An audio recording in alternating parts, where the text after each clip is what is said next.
and they're gonna start blaming on marijuana. Marijuana made him act like this. Marijuana made him do this. You get what I'm saying to you? So at the end of the day, I think they're just trying to avoid that. You know what I mean? So they're just trying to have just a regular weed thing, no contest, avoid because they want nothing to break out. They're trying to save the ass before anything happens. You know what I mean? Like that's where I see it. So right now, actually, from what I'm reviewing here, if you actually go to Russell Barth, who's actually an activist in the Ottawa area, it looks like he was live streaming 46 minutes ago. I wonder what happened. So they were actually live streaming the 420 Ottawa 2019 in Ottawa. It was on Russell Barth's YouTube channel. I'm not pulling up much. Let's see if we can pull this up.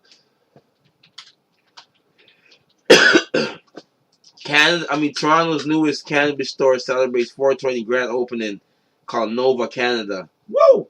Yes, that was the third retail store that was opened up in Toronto. And what was it called again? Nova. So if you Woodbine Park. What was the location of that? So people Woodbine Park. They're going there today. The Woodbine Park is where 420 is at. Oh, is it? So they're gonna see it's right there. They're gonna be on the park, seeing they'll be there buying their things, doing their things, and they can make a lot of money today. It's a grand open. Today's our grand open Toronto on Queen Street.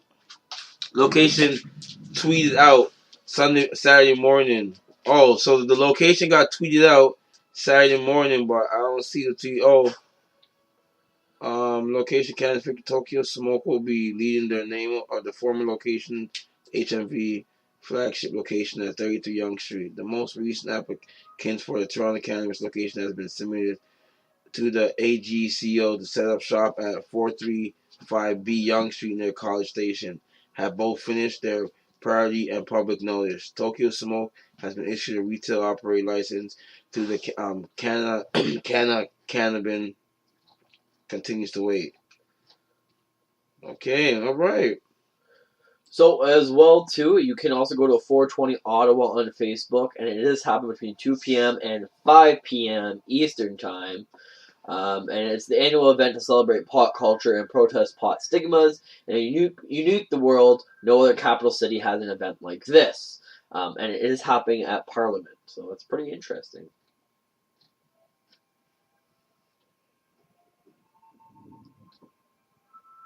Is Parliament Hill really 420?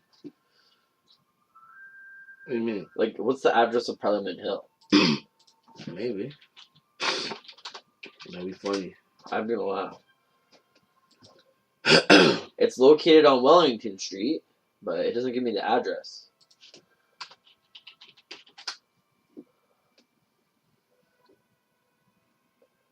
I guess Parliament Hill doesn't have an address. So fun fact for y'all out there that don't even know what's going on. So today's 420, right? So technically, 420 is the day you smoke weed and you know anything. But if you really do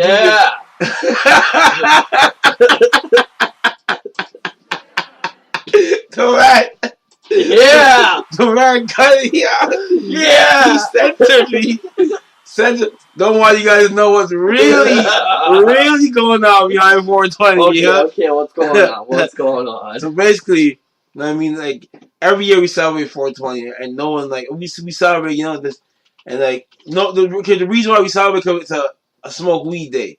But no one really knows why it's a smoke weed day or know why they made this day 420 a smoke weed day. But if you really do your history and everything like that, you guys, like, when people have birthdays, you know, they throw their birthdays out and they celebrate everybody's birthday, you know, dead or alive, whatever.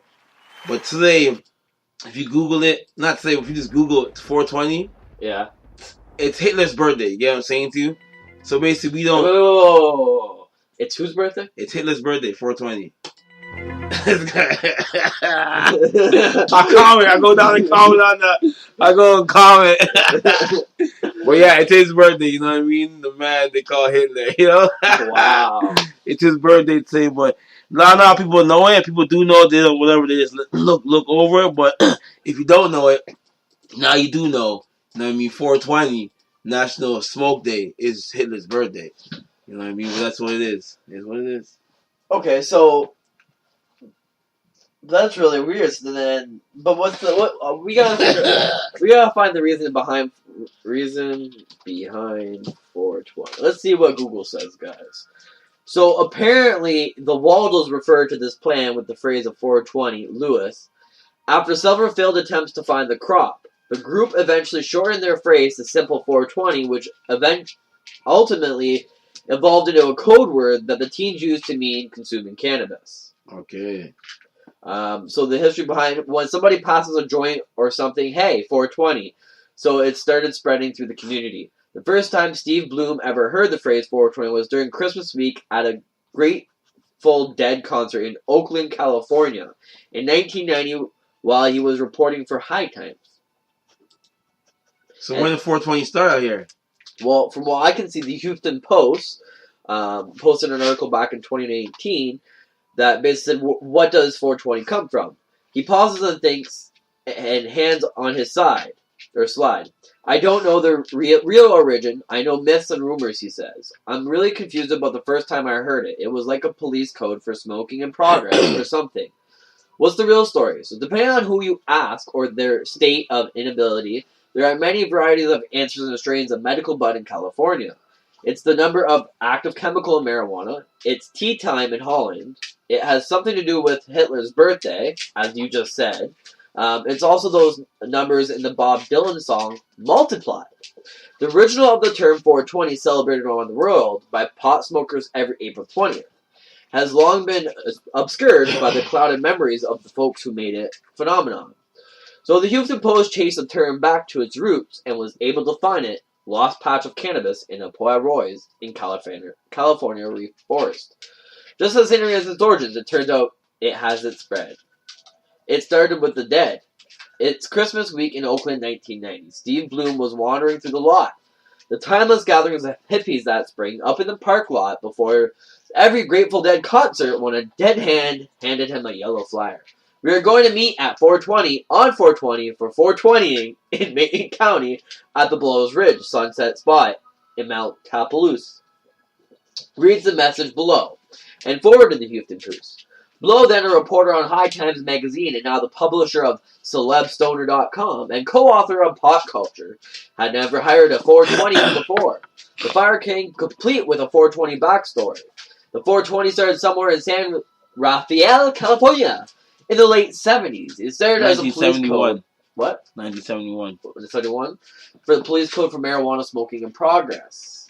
After locals' heads heard of the police call, they started using the expression 420 when referring to Herb. Let's go, dude. Let's go 420, dude. Bloom reported his finding in May 1991, as you just said, of High Times, which the magazine found. 91? 71. 71. Oh, so the May text. Anyways. See, this is the origin right here. The 5 kids that actually...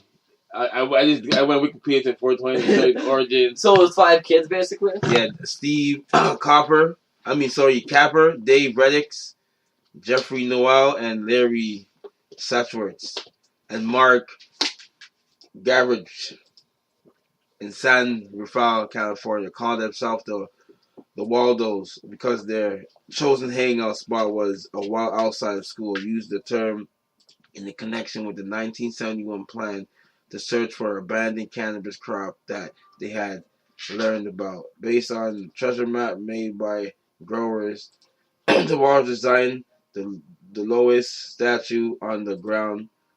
Yeah, it's not bad. Their meeting place around 4 p.m. as well as the meeting. It's weird. So much, I don't know. It's a Wikipedia saying it. Well, that's somewhat of a sum up here for. Whatever, we know. Now we know why it came up. From 1971 they've been doing this? Yeah. Damn, bro. So it's not something new. No, it is not. Jesus.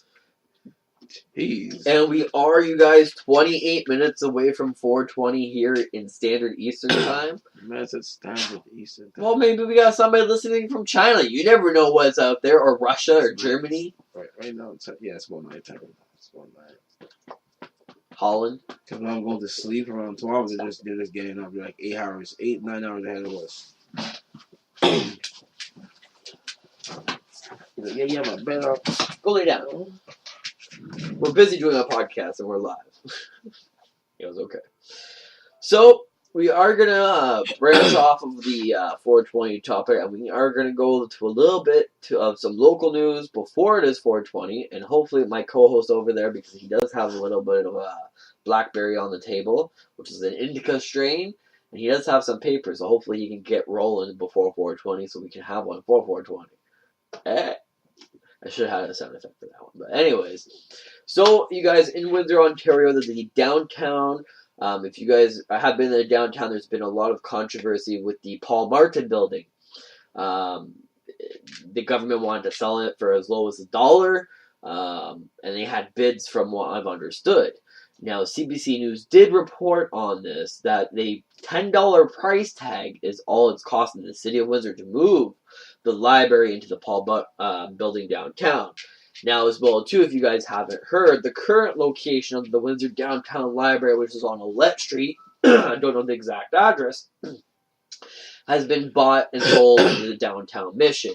And the Downtown Mission is going to be closing to Victoria Street and be moving into the location on Olette. Was I correct on that? What? The Downtown Mission's buying a library downtown, and they're going to be closing to Victoria Street. And Is it Salvation Army?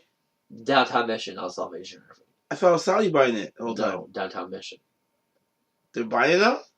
Downtown Mission bought the library. When did they buy it? Where have you been? We've talked about this on the podcast. My face is South, but I saw a Salvation Army stuff. We said, if you go back, this we talked about Salvation Army buying the building and all that stuff. I'll go back to this, but it's a Downtown Mission who's buying it. Wow. I thought it was Salvation Army all the time. Come back down to they just moved from where they're at to that new food bank we go to. Yeah. They just moved to that spot. Are we alive right now? They were live. Oh. They just moved to that spot. So I'm like, why would they move again? But they're just buying it to house people. For housing people? Not right now. That's way too sick. I can't do all that. I squeeze it out. So right now they're just buying the library, the house people. The house people that don't have no homes. Right? Okay. I thought it was solid the whole time. But anyways, so now they need a new library and it needs to be put somewhere. Oh, I remember that. I got really upset about this. I'm like, why do the library? There's an abandoned building beside it. What is it? 13 floors, 12 floors in that building. Each floor has about what? I'm saying 8 office. Do the math. That's 80 rooms. You can't make 80 rooms in that library. We'll see what happens. Oh my god. But anyways, there's like a kitchen downstairs. Everything, every floor. Oh my god. I had that spot set up sweet. I know, Cody. I know. So I know. Go on. The federal government sold the Paul Martin building to the city for $10. You know the Paul Martin building? Yes. Downtown in Chatham and Olette Avenue? Yes. For how much? $10. Say it again. Hold on, sorry. Go back. Say it again. $10. Which building is this again? $10. What building is this again? The one on Chatham and Olette. Right in the corner. Well, that one. That tall building. Sold to who? The city. So the federal government sold that building to the city for $10. Could anybody else buy that? Yeah, you could have bought it for $1. But it was bid, so basically I guess the city had the highest bid. $10. That's the highest bid. I'm gonna slap the 20 on that. Yo, you crazy? I'm gonna slap a 20 on that, bought the building, and then sold it back for, like, you know what I mean? I was sold back for so much more. Okay. I would have went in there and just everything. Go make a little change outfit and break it down. And say, yo, bro, I'm pissed. $10? Josh, we could have had that spot. However, CBC reported that the library is going to take up the first 2 floors of the historic building, but only temporary. Of that building just bought? Yeah. So they can put a library in the building just bought. Mm-hmm. That's smart. And why they think so? They sold the library. So Mission bought the library. They made money off it, right? Not much, but Mission bought but library. So the government made money off it, but then they bought that building for $10. So they must have made money. So they made a lot of money because they know that building's gonna make more than whatever. Because if the library doesn't work out, they can get into another government building. It's gonna generate so much money for them. They think it's slick, huh? Why didn't this bid go down? How come we don't know? How come the public doesn't know about this bidding that's going on? See, and that's what a lot of people were saying as well too. Like a lot of people within the political world and are involved in the community, and somebody who was running for mayor as well too. I'm not gonna mention their name, but I would have bought it. and open up a little community thing for the kids because it's not, and it's a free thing too because it's not really free things out here for the kids. Bro, There's not a lot of things in general. Oh, I'm so upset you just told me that right now. And you started telling me